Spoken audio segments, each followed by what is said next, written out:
This week I received a reading from the author and teacher Parker Palmer, and it has a little story with it. It said, a disciple asked the rabbi, why does Torah tell us to place these words upon our hearts?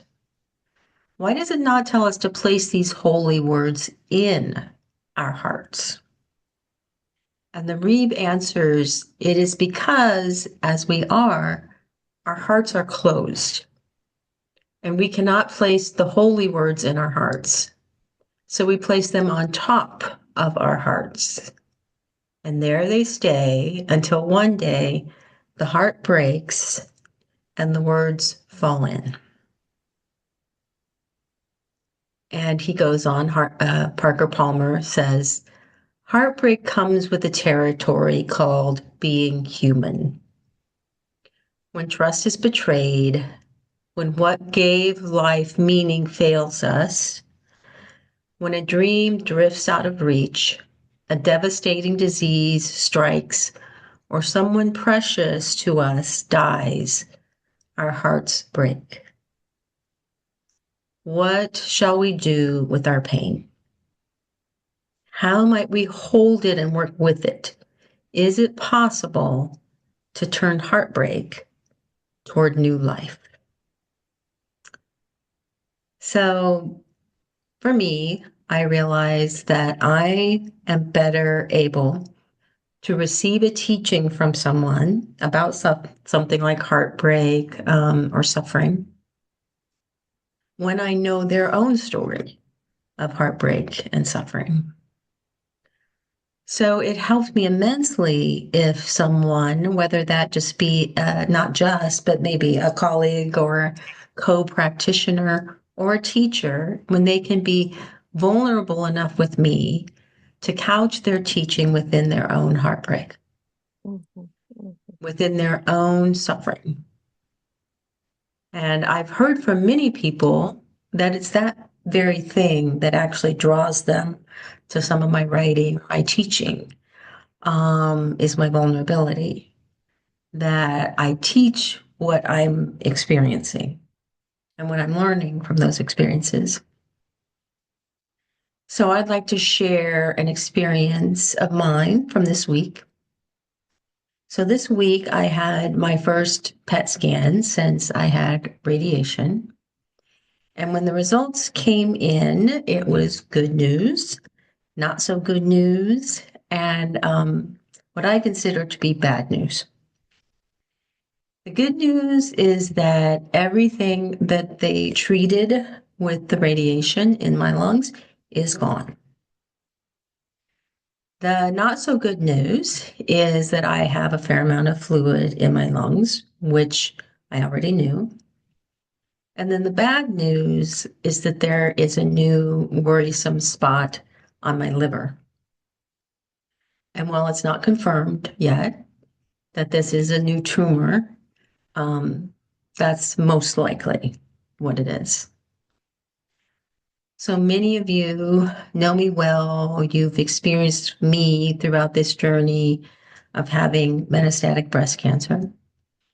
And you know that I've met a lot of it, or mostly all of it, with surrender, acceptance.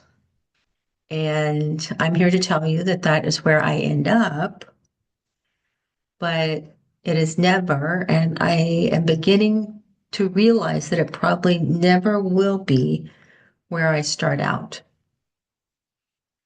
Um, that when the bad news comes or the challenge comes, I don't go straight to surrender.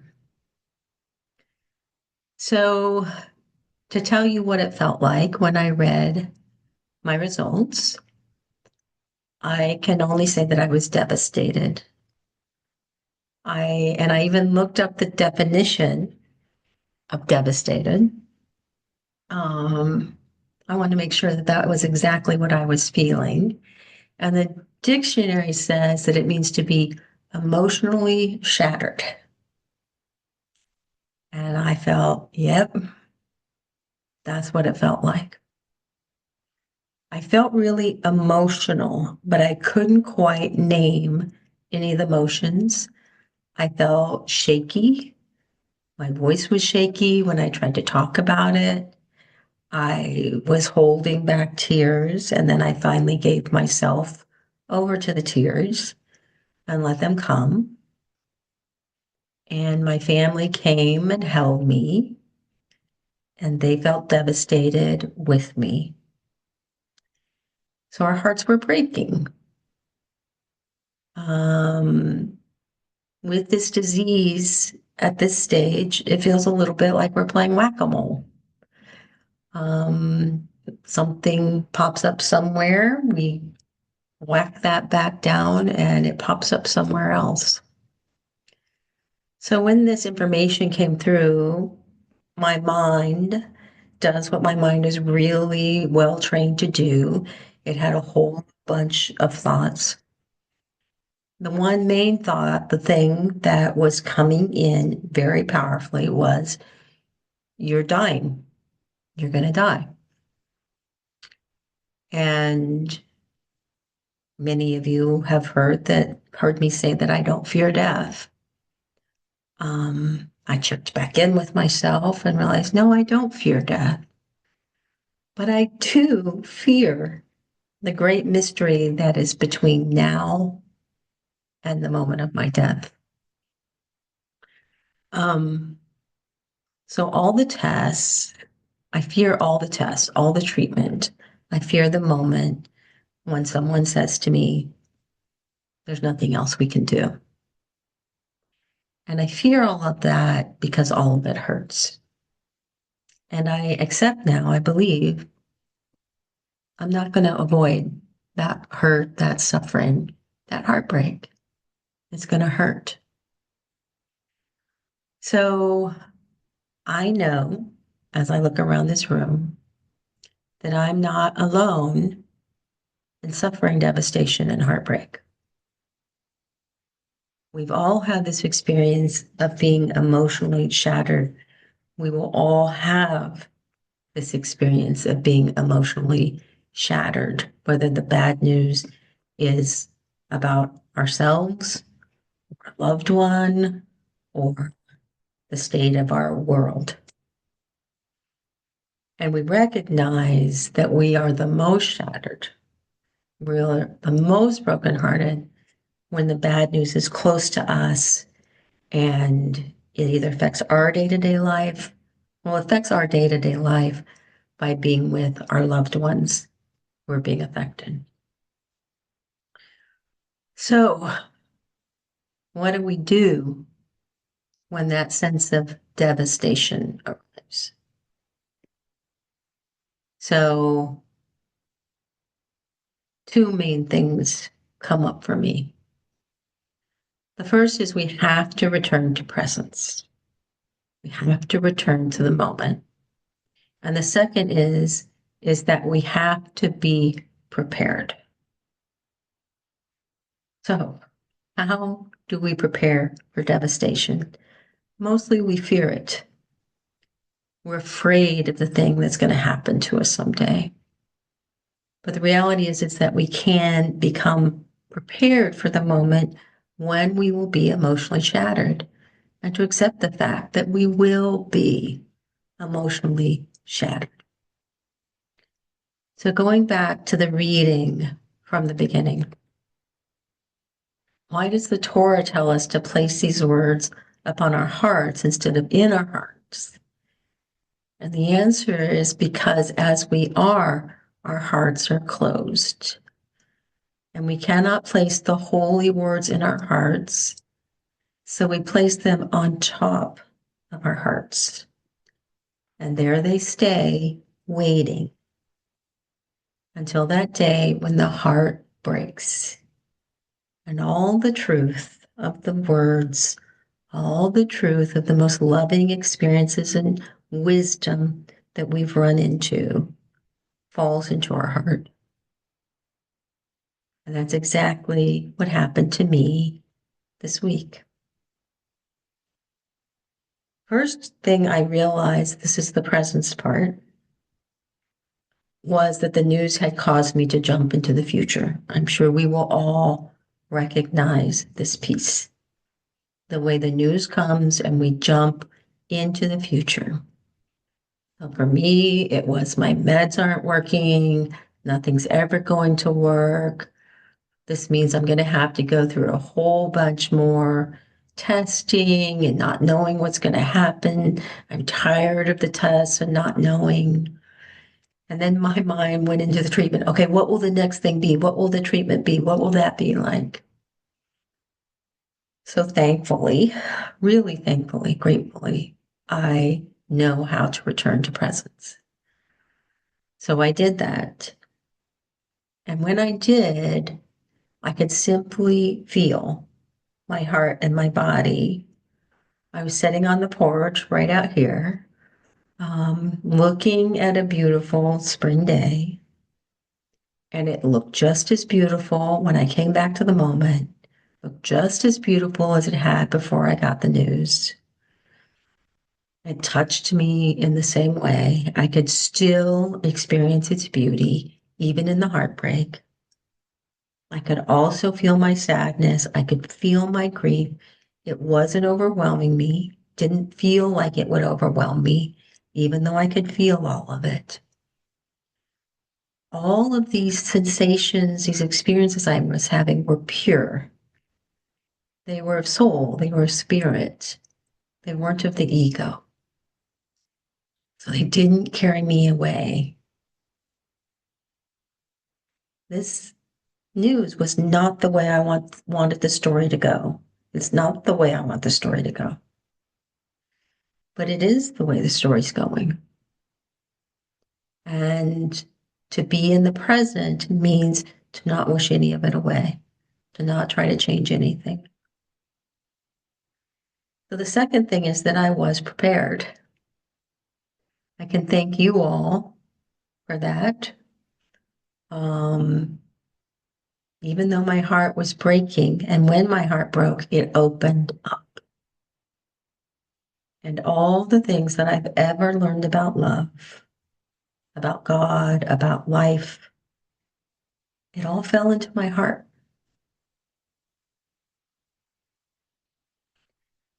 Most of the things that fell into my heart was not words. It's not that kind of wisdom. It wasn't that any intellectual wisdom. I remember when so and so told me, it was just that experience of love. All of it was holy. All of the practice that I've done with you all of the inquiries, all of the listening, the love, the compassion, the connection, and the grace, that all fell right into my heart. And what I felt was, I'm still here. I'm still here. This immediacy, this presence, it's not going anywhere. And someday, when death does come, it will continue in some way. So, what I also felt was gratitude. And it caused me to remember this, one of my favorite poems of all time by E. E. Cummings. And this poem feels very, very true, every line of it to me. And it says, I thank you, God, for most this amazing day, for the leaping greenly spirits of trees and a blue, true dream of sky, and for everything which is natural, which is infinite, which is yes. I, who have died, am alive again today, and this is the sun's birthday. This is the birthday of life and of love and wings and of the great gray happening illimitable.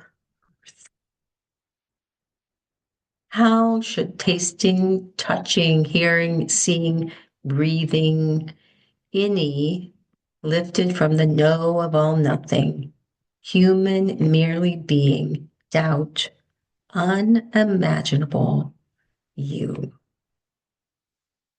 How should any human merely being doubt unimaginable you? Now the ears of my ears awake, and now the eyes of my eyes are opened. At least for now. And then I'll have to be reminded again. The next experience will come. It won't feel good, but I will be prepared. So let's practice together.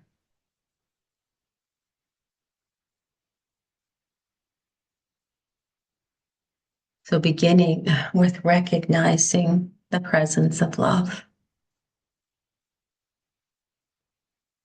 Without knowing and experiencing love, none of the rest of this matters.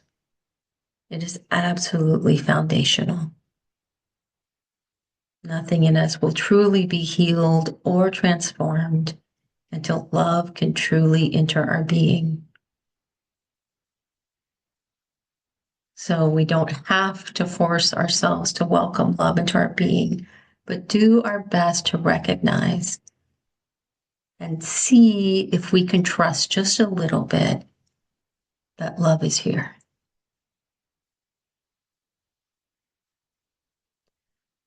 And to imagine that love has always been here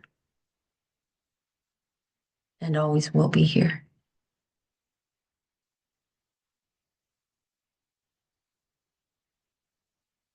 So taking in a breath, and as you release that breath, just let the breath drop you down now into your own experience. And to notice what's happening in your own being right now.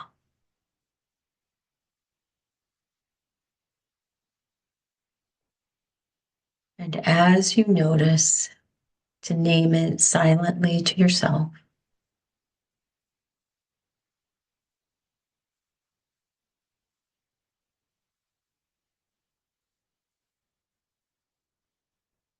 And noticing the next experience and naming it.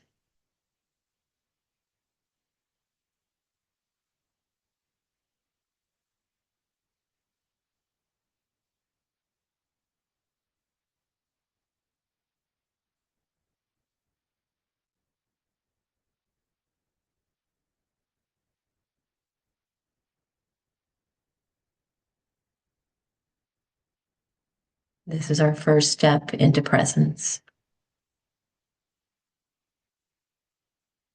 Even during our busy days, if we notice, oh, I'm breathing in and I'm breathing out, we've taken a step towards presence. We begin to be here now.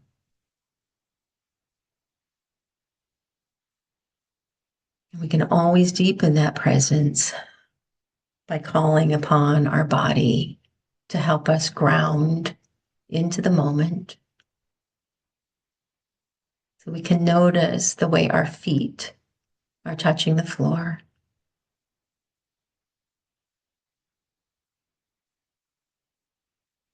We can notice our lower legs, our knees, our upper legs, and our hips.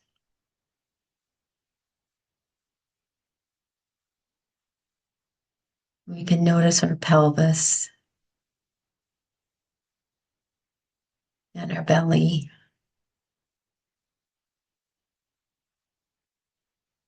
We can notice all those organs inside our belly.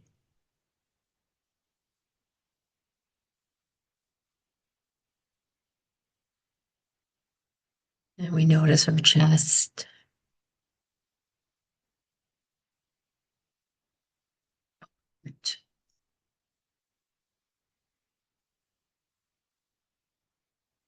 our shoulders,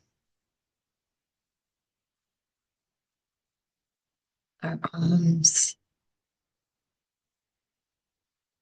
and our hands.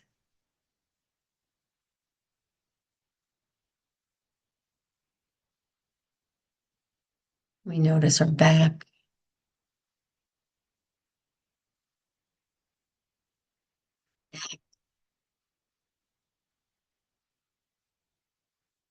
skull, and our face.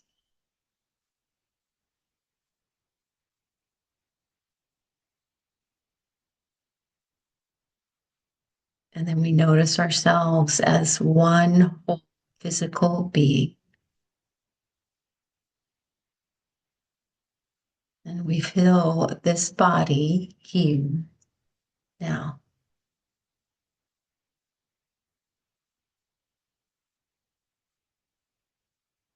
This is our physical presence.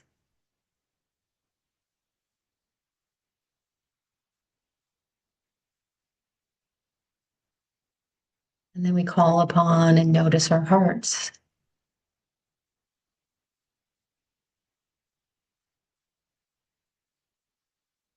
And then just noticing for this moment what is in or on our heart.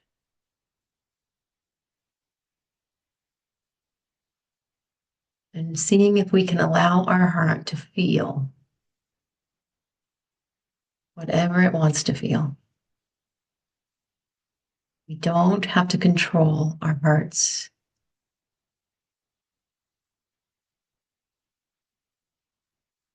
But no feeling in and of itself is dangerous or wrong.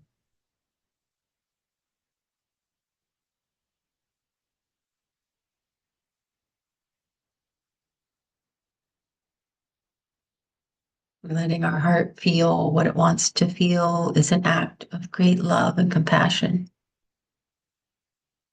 and trust.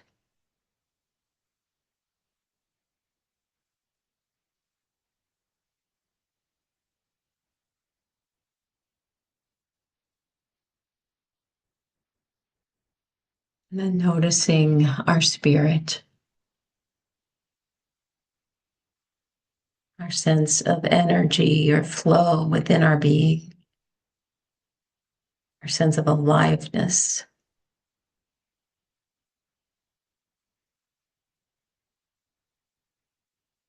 And I have to imagine that no matter what happens to the body, that the spirit stays eternally alive, energetic. And it always feels like dancing to me, whether it's a waltz, a jitterbug,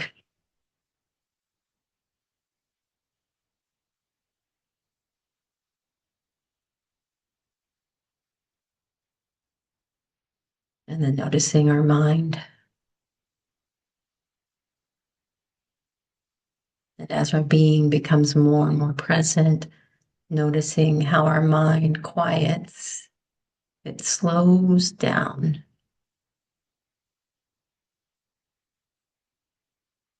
There starts to be gaps between the thoughts.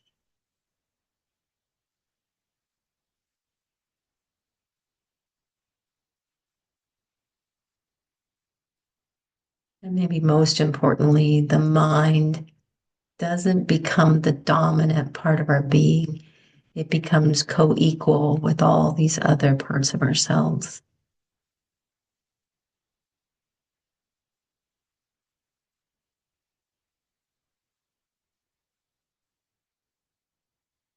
So feeling yourself as one whole being, noticing how your being is being drawn into and held by the earth. We're not holding ourselves. I'm not in charge of how everything goes. I don't have to figure everything out. I can allow myself to be held. I can let my being relax.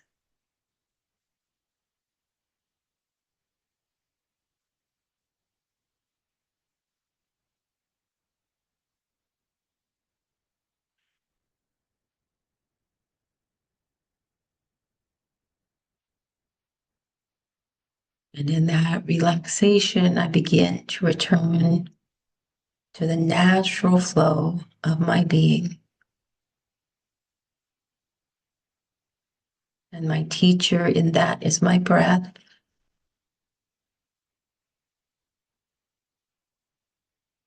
I see how things come and they go.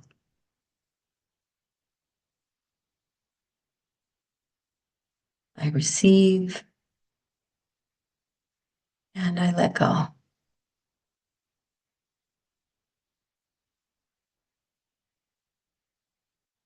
And I can feel how right and natural this is.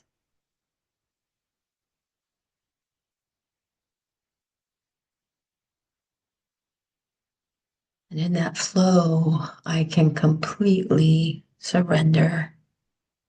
Just like my breath flows out, I ride that breath out, just like a wave, into a space of surrender and letting go.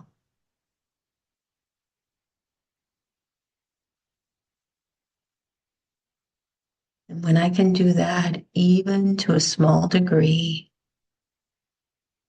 I come to rest in simple being.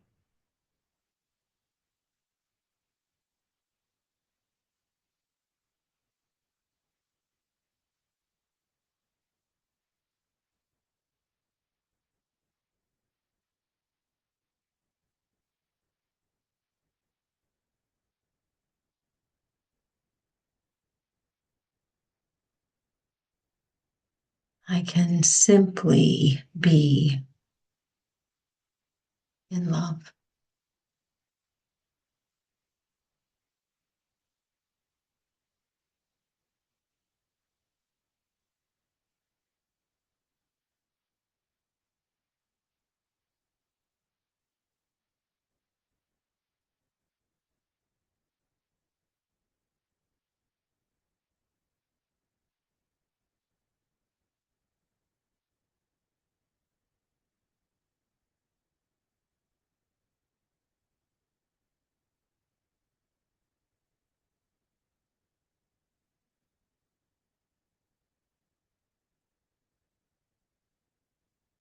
Thank you so much for practicing with me and supporting my own practice. Love you all.